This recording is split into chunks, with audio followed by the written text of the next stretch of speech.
प्रिय विद्यार्थियों, आप सभी को मेरा नमस्कार।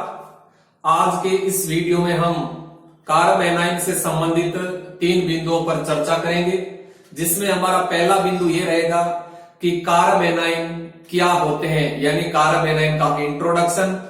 दूसरा बिंदु रहेगा कार्ब एनाइन का फॉर्मेशन और तीसरा बिंदु रहेगा कार्ब एनाइन के विभिन्न प्रकार कौन कौन से होते हैं। तो आज इस वीडियो के माध्यम से हम कार्ब एनाइन से संबंधित इन 3 बिंदुओं पर चर्चा करेंगे। तो आपसे मेरा निवेदन है कि आप अपनी कॉपी और पेन निकाल लीजिए और बराबर नोट करते रहिए, ताकि आपको ये टॉपिक अच्छी तरह से समझ में आ जाए। तो देखो, सबसे पहले हम ये देखते हैं कि कार्ब एनाइन क्या होते हैं, यानी कार्ब एनाइन का इंट्रोडक्शन।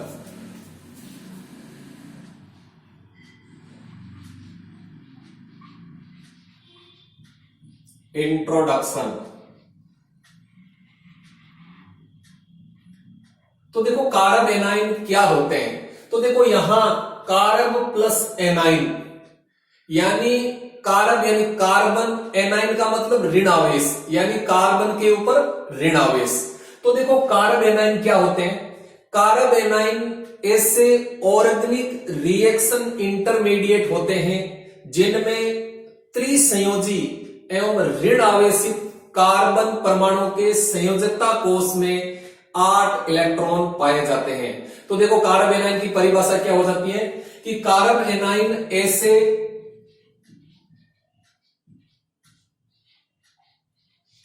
ऑर्गेनिक रिएक्शन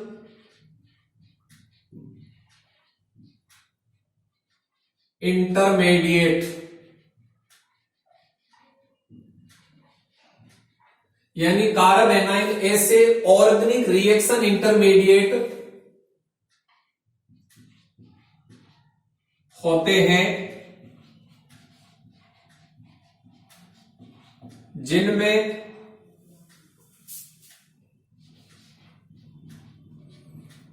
त्रिसंयोजी एवं ऋण आवेशित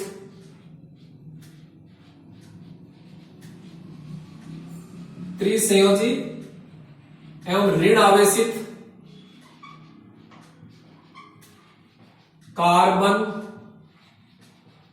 एटम के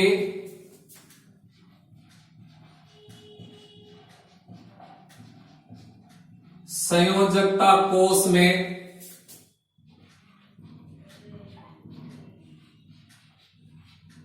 8 इलेक्ट्रॉन पाए जाते हैं। तो ये कार्ब एनाइन की परिभाषा हो गई। यानी कार्ब एनाइन क्या होते हैं। देखो, कार्ब एनाइन ऐसे ऑर्गेनिक रिएक्शन इंटरमीडिएट होते हैं जिनमें त्रिसंयोजी एवं ऋण आवेशित कार्बन एटम के संयोजकता कोष में 8 इलेक्ट्रॉन पाए जाते हैं। तो ऐसे ऑर्गेनिक रिएक्शन इंटरमीडिएट को हम कार्ब एनाइन कहते हैं। तो यहां 2-3 बातें ध्यान रखना आप डेफिनेशन के अंदर। एक तो ऑर्गेनिक रिएक्शन इंटरमीडिएट होते हैं, ठीक। फिर इनके अंदर क्या होता है कि जी त्रिसंयोजी एवं ऋण आवेशित कार्बन परमाणु होता है, और त्रिसंयोजी एवं ऋण आवेशित कार्बन परमाणु के संयोजकता कोष में 8 इलेक्ट्रॉन होते हैं। तो इस प्रकार के जो ऑर्गेनिक रिएक्शन इंटरमीडिएट होते हैं उन्हें हम कार्ब एनाइन कहते हैं। अब देखो, ये जो कार्ब एनाइन होते हैं, इन कार्ब एनाइन के अंदर जो ऋण आवेशित कार्बन परमाणु होता है, उस ऋण आवेशित कार्बन परमाणु का संकरण क्या होता है। देखो, तो ऋण आवेशित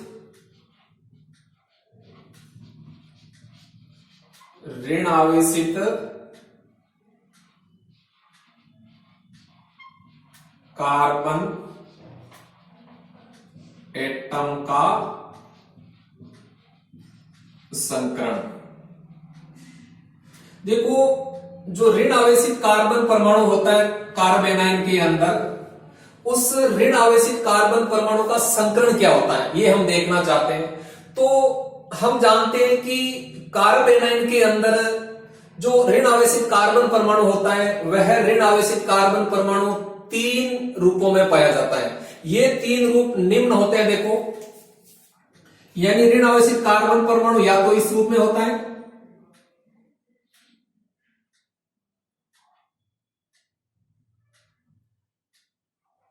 ठीक, या फिर ऋण आवेशित कार्बन परमाणु इस रूप में होता है,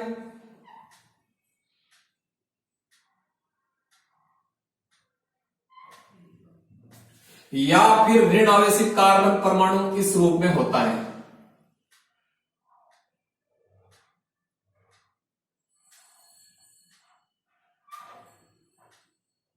तो देखो, जो कार्बेनाइन होते हैं, इन कार्बेनाइन के अंदर जो ऋण आवेशित कार्बन परमाणु होता है वह ऋण आवेशित कार्बन परमाणु इन 3 रूपों में पाया जाता है।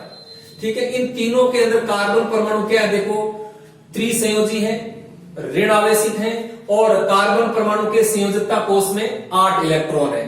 तो अब देखो, हम इन तीनों का संकरण देखना चाहें तो यहां यदि हम संकरण देखना चाहें तो देखो, इस कार्बन के पास में 3 सिग्मा बंध है, देखो 1 2 3 सिग्मा बंध और एक लोन पेयर है।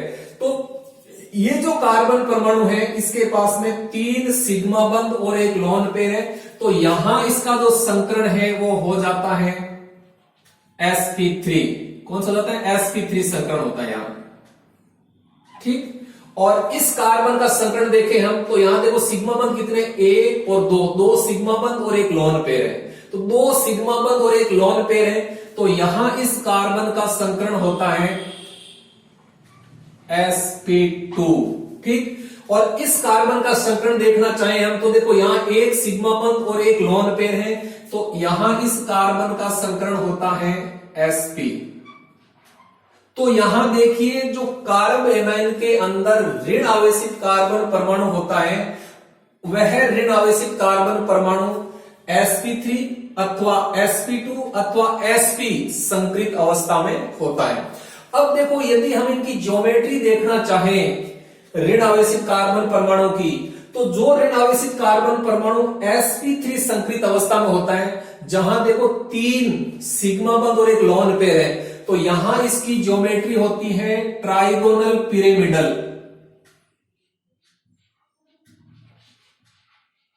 ट्राइगोनल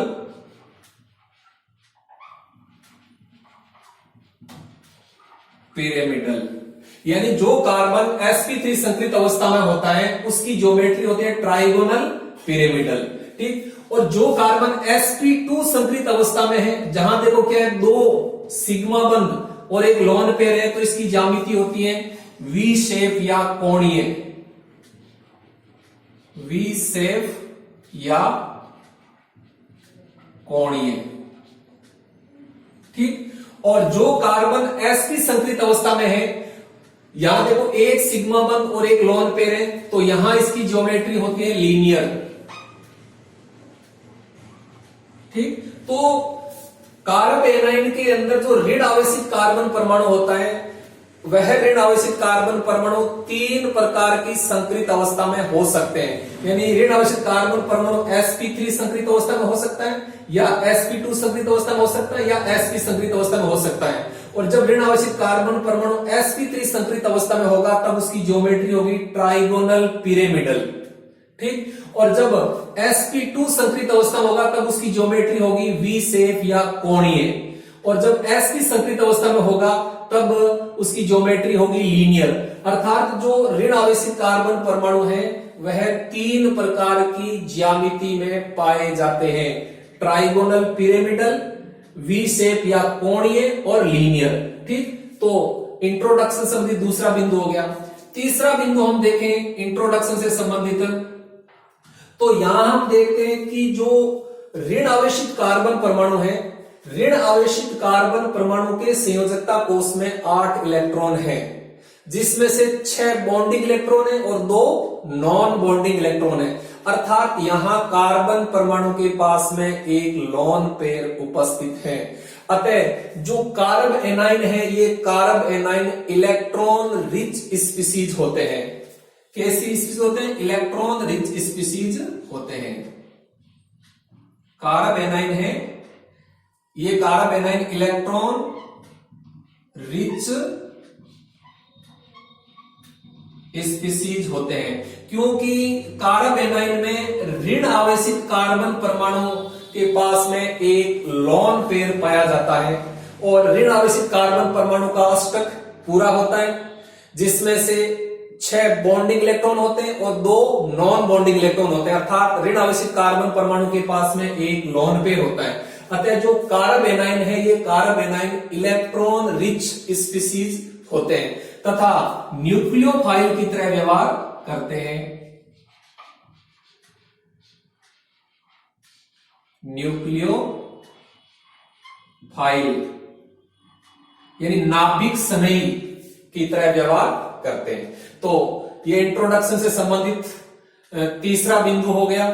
अब चौथा बिंदु हम देखें तो यदि हम कार्बेनाइन का मैग्नेटिक प्रॉपर्टीज देखें, इसका चुंबकीय गुण देखें, तो यहां हम देखते हैं कि जो ऋण आवेशित कार्बन परमाणु होता है, इस ऋण आवेशित कार्बन परमाणु के संयोजकता कोष में 8 इलेक्ट्रॉन है और यह सभी इलेक्ट्रॉन युग्मित अवस्था में है।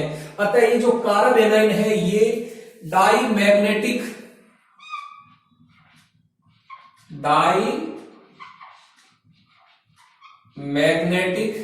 यानी प्रतिचुंबकीय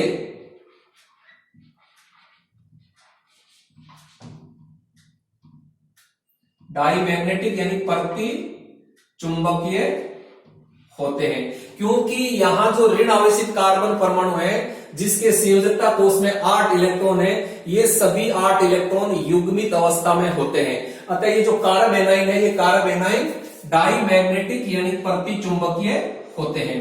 तो इस प्रकार से यहां मैंने आपको इंट्रोडक्शन के अंतर्गत कार्बेनाइन से संबंधित 4 बातें बताई है। पहली बात मैंने आपको यह बताई है कि कार्बेनाइन की परिभाषा क्या होती है। दूसरी बात मैंने आपको यह बताया है कि जो ऋण आवेशित कार्बन परमाणु है उसका संकरण क्या होता है। तीसरी बात मैंने आपको यह बताई है कि ये जो कार्बेनाइन है ये इलेक्ट्रॉन रिच स्पीसीज होते हैं और न्यूक्लियोफाइल की तरह व्यवहार करते हैं। और चौथी बात मैंने आपको यह बताया है कि जो कार्बेनाइन है इनका यदि हम चुंबकीय गुण देखें तो ये डाईमैग्नेटिक यानी प्रतिचुंबकीय होते हैं। तो ये हो गया कार्बेनाइन का इंट्रोडक्शन। अब हम ये देखते हैं कि कार्बेनाइन का निर्माण है वो किस प्रकार से होता है। तो आज का हमारा दूसरा बिंदु है कार्बेनाइन का फॉर्मेशन यानी निर्माण कब होता है।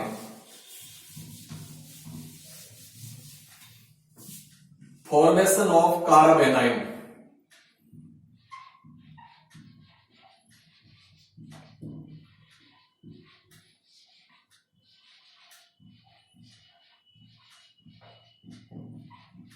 कार्बेनाइन का निर्माण। अब देखो कार्बेनाइन का निर्माण कब होता है। तो कार्बेनाइन का निर्माण कोवेलेंट बॉन्ड के हेटेरोलाइटिक क्लीवेज यानी हेटेरोलाइटिक फ्यूजन से होता है। लेकिन इसमें कंडीशन ये होती है कि जब कार्बन परमाणु के साथ सहसंयोजी बंध से बंधित परमाणु की इलेक्ट्रोनेगेटिविटी यानी विद्युत ऋणता कार्बन परमाणु से कम होती है और उस कंडीशन में जब कोवेलेंट बॉन्ड का हेटेरोलाइटिक क्लीवेज होता है तब कार्बेनाइन का निर्माण होता है। तो देखो कार्बेनाइन का निर्माण कब होता है, जब कार्बन एटम के साथ कोवेलेंट बॉन्ड यानी सहसंयोजी बंध से बंधित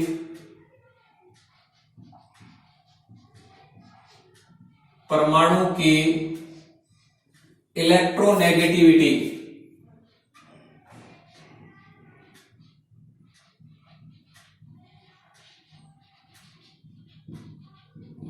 यानी विद्युत ऋणता, जब कार्बन परमाणु के साथ सहसंयोजी बंध से बंधित परमाणु की विद्युत ऋणता यानी इलेक्ट्रोनेगेटिविटी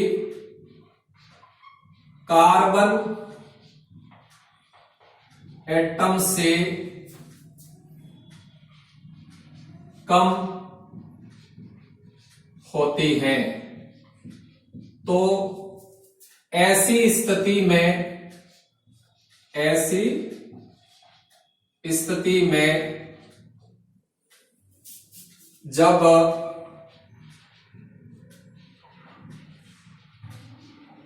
कोवेलेंट बॉन्ड यानी सहसंयोजी बंध का हेटेरोलाइटिक क्लीवेज, जिसको हम हेटेरोलाइटिक फ्यूजन भी कहते हैं, यानी कोवेलेंट बॉन्ड का हेटेरोलाइटिक क्लीवेज होता है, तब कारब एनाइन का निर्माण होता है। कारब एनाइन का फॉर्मेशन होता है। तो यहां मैंने आपको यह बताया है कि कारब एनाइन का निर्माण कब होता है, जब कार्बन परमाणु के साथ सहसंयोजी बंध से बंधित परमाणु की इलेक्ट्रोनेगेटिविटी कार्बन परमाणु से कम होती है। तो ऐसी स्थिति में जब कोवेलेंट बॉन्ड का हेटेरोलाइटिक क्लीवेज होता है, तब कारब एनाइन का निर्माण होता है। देखो कैसे, यहां कार्बन के साथ में कोई सहसंयोजी बंध से परमाणु जुड़ा हुआ है Y, ठीक, और यहां Y की विद्युत ऋणता है, इलेक्ट्रोनेगेटिविटी है, वो कार्बन से कम है, अर्थात यहां Y की तुलना में कार्बन की इलेक्ट्रोनेगेटिविटी अधिक है। तो जब इस बॉन्ड का हेटेरोलाइटिक क्लीवेज या हेटेरोलाइटिक फ्यूजन, जिसको हिंदी में कहते हैं विस्मास विखंडन या विस्मास विदलन होगा, तब क्या होगा कि इस बॉन्ड के दोनों इलेक्ट्रॉन उस परमाणु की तरफ चले जाएंगे जिसकी इलेक्ट्रोनेगेटिविटी अधिक होती है। और यहां देखो Y की तुलना में C की इलेक्ट्रोनेगेटिविटी अधिक है। तो जब इस बॉन्ड का हेटेरोलाइटिक क्लीवेज होगा तो इस बॉन्ड के दोनों इलेक्ट्रॉन कार्बन के पास चले जाते हैं, जिससे कार्बन के ऊपर ऋण आवेश और Y के ऊपर धन आवेश उत्पन्न हो जाता है। यानी इस बॉन्ड के जो दोनों इलेक्ट्रॉन है वो कार्बन के पास में आ जाते हैं, क्योंकि कार्बन की इलेक्ट्रोनेगेटिविटी है वो Y से अधिक है। तो यहां देखो कारब एनाइन का निर्माण हो जाता है।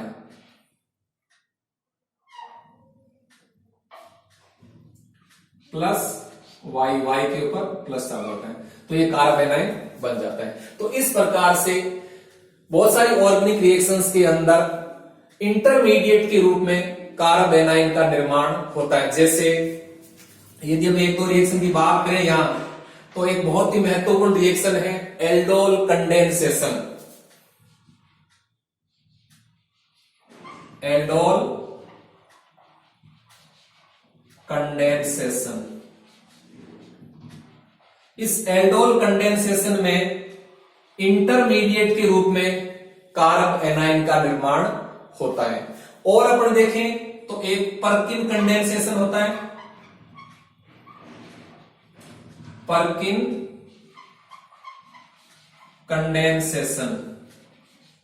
इस पर्किन कंडेंसेशन में भी इंटरमीडिएट के रूप में कारब एनाइन बनता है। और बात करें हम तो एक केनिजारो रिएक्शन होती है, केनिजारो रिएक्शन। इस केनिजारो रिएक्शन में भी इंटरमीडिएट के रूप में कारब एनाइन का निर्माण होता है। तो इसके अलावा और भी बहुत सारी ऑर्गेनिक रिएक्शंस होती हैं जिनमें इंटरमीडिएट के रूप में कारब एनाइन का निर्माण होता है। लेकिन यह ध्यान रखना, जब कारब एनाइन का निर्माण हो तभी होगा जब कोवेलेंट बॉन्ड का हेटेरोलाइटिक क्लीवेज होगा। और उस कंडीशन में यह भी जरूरी है कि कार्बन के साथ में सहसंयोजी बंध से बंधित परमाणु की इलेक्ट्रोनेगेटिविटी कार्बन परमाणु से कम होनी चाहिए। ताकि उस बॉन्ड के जो दोनों इलेक्ट्रॉन है वो कार्बन परमाणु के पास में आ जाएं, जिससे कार्बन परमाणु के ऊपर ऋण आवेश आ जाता है और दूसरे परमाणु के ऊपर धन आवेश आ जाता है। तो इस प्रकार से कार्ब एनाइन का फॉर्मेशन यानी निर्माण होता है।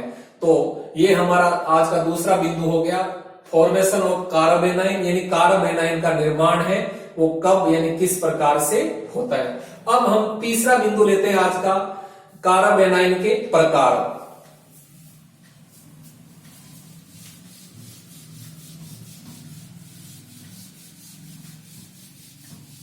कार्ब एनाइन के प्रकार।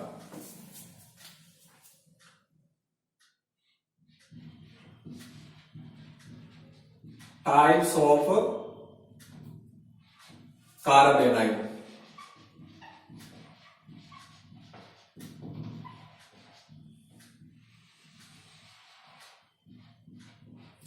तो देखो कार्ब एनाइन वैसे तो कई प्रकार के होते हैं, फिर भी हम देखें तो कार्ब एनाइन मुख्यतः 3 प्रकार के होते हैं। जो कार्ब एनाइन है ये मुख्यतः 3 प्रकार के होते हैं। अब देखिए 3 प्रकार कौन कौन से होते हैं। इनमें एक होता है primary carb A9. Primary carb A9 यानी प्राथमिक कार्ब एनाइन, जिसको हम शॉर्ट में 1 डिग्री कार्ब एनाइन भी कहते हैं। दूसरे प्रकार होते हैं सेकेंडरी कार्ब एनाइन यानी द्वितीय कार्ब एनाइन, जिसको हम शॉर्ट में 2 डिग्री कार्ब एनाइन भी कहते हैं। और जो तीसरा प्रकार होता है वो होता है tertiary carb A9. Tertiary carb A9 यानी तृतीय कार्ब एनाइन, जिसको हम शॉर्ट में 3 डिग्री कार्ब एनाइन कहते हैं।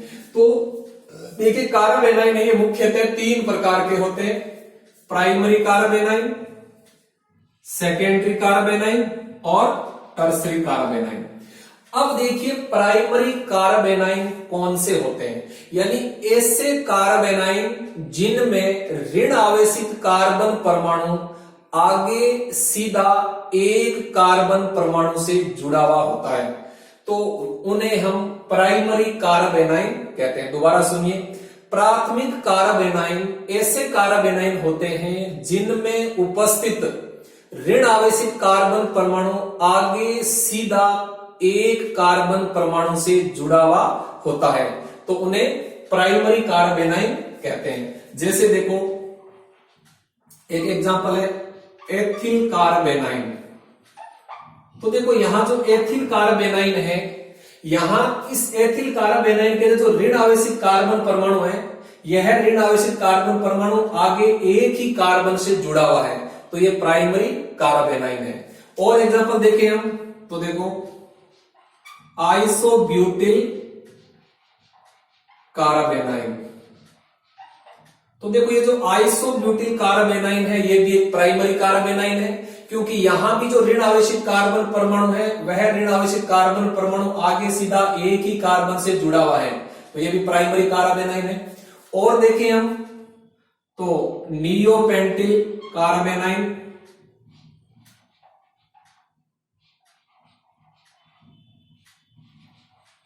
ये देखो नियोपेंटिल कार्ब एनाइन जो कि प्राइमरी कार्ब एनाइन है। और देखें तो एलिल कार्ब एनाइन,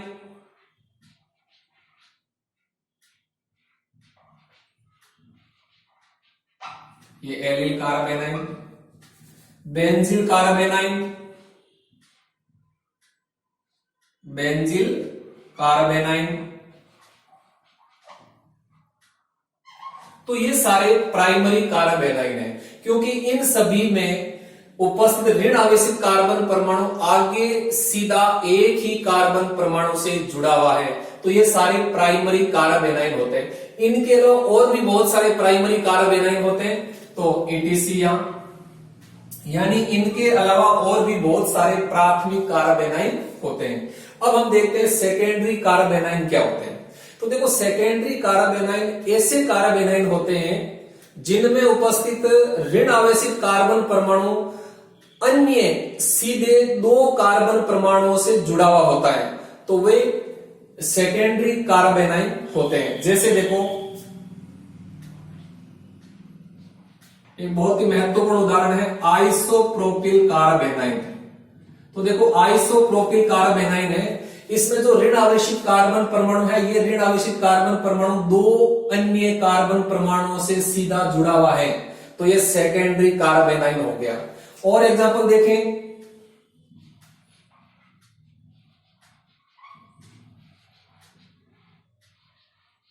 तो द्वितीयक ब्यूटिल कार्बेनाइन, ये भी एक सेकेंडरी कार्बेनाइन है। और एग्जांपल दे,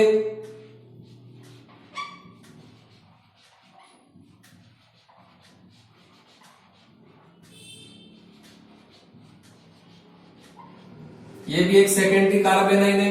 इनके अलावा और भी बहुत सारे सेकेंडरी कार्बेनाइन हो सकते हैं, तो इत्यादि यानी ईटीसी।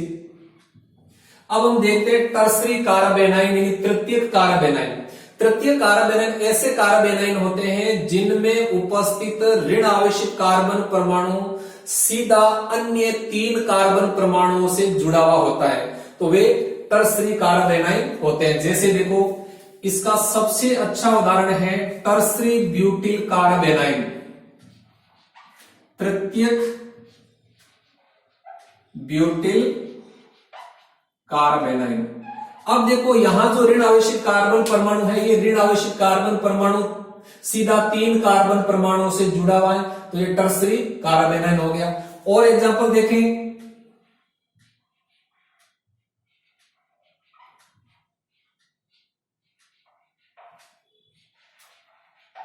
तो ये देखो, ये भी एक टर्सरी कार्बेनाइन है। इसके अलावा और भी बहुत सारे एग्जांपल हो सकते हैं।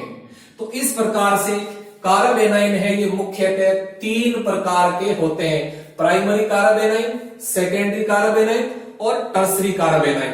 ठीक, तो इनको आप कैसे पहचानोगे, ये सबसे महत्वपूर्ण बात है। यहां देखो, आपको क्या करना है, जब आपको ये पहचानना है कि कौन सा कार्बेनाइन प्राइमरी है, कौन सा सेकेंडरी और कौन सा टर्सरी, तब आपको क्या करना है, सबसे पहले आप ऋण आवेशित कार्बन परमाणु को देखो और फिर देखो कि वह ऋण आवेशित कार्बन परमाणु आगे सीधे कितने कार्बन परमाणुओं से जुड़ा हुआ है। यदि ऋण आवेशित कार्बन परमाणु आगे सीधा एक ही कार्बन परमाणु से जुड़ा हुआ है तो प्राइमरी कार्बेनाइन होता है, और यदि ऋण आवेशित कार्बन परमाणु आगे सीधे 2 कार्बन परमाणुओं से जुड़ा हुआ है तो वो सेकेंडरी कार्बेनाइन होता है, और यदि ऋण आवेशित कार्बन परमाणु आगे सीधे 3 कार्बन परमाणुओं से जुड़ा हुआ है तो वो टर्सरी कार्बेनाइन होता है। तो इस प्रकार से ये जो कार्बेनाइन है, ये मुख्यतः 3 प्रकार के होते हैं, प्राइमरी, सेकेंडरी और टर्सरी। तो आज मैंने आपको इस वीडियो के माध्यम से कार्बेनाइन से संबंधित 3 बिंदुओं के बारे में बताया, जिसमें पहला बिंदु था कार्बेनाइन का इंट्रोडक्शन, दूसरा बिंदु था कार्बेनाइन का फॉर्मेशन और तीसरा बिंदु है कार्बेनाइन के विभिन्न प्रकार। तो आपको समझ में आया होगा, आप इनको अच्छी तरह से नोट्स बनाइए और अच्छी तरह से समझिए, क्योंकि ये जो रिएक्शन इंटरमीडिएट है ये ऑर्गेनिक रिएक्शन में बार बार आते रहते हैं, तो आपको इनके बारे में अच्छी तरह से समझने के लिए आप अच्छी तरह से नोट्स बनाइए और इनको अच्छी तरह से समझिए। ठीक, अब आप असाइनमेंट के रूप में क्वेश्चन नोट कीजिए। तो क्वेश्चन लिखिए, प्राथमिक, द्वितीयक एवं तृतीयक कार्बेनाइन के दो उदाहरण दीजिए। दोबारा सुनिए, प्राथमिक, द्वितीयक एवं तृतीयक कार्बेनाइन के दो उदाहरण दीजिए। धन्यवाद, थैंक यू।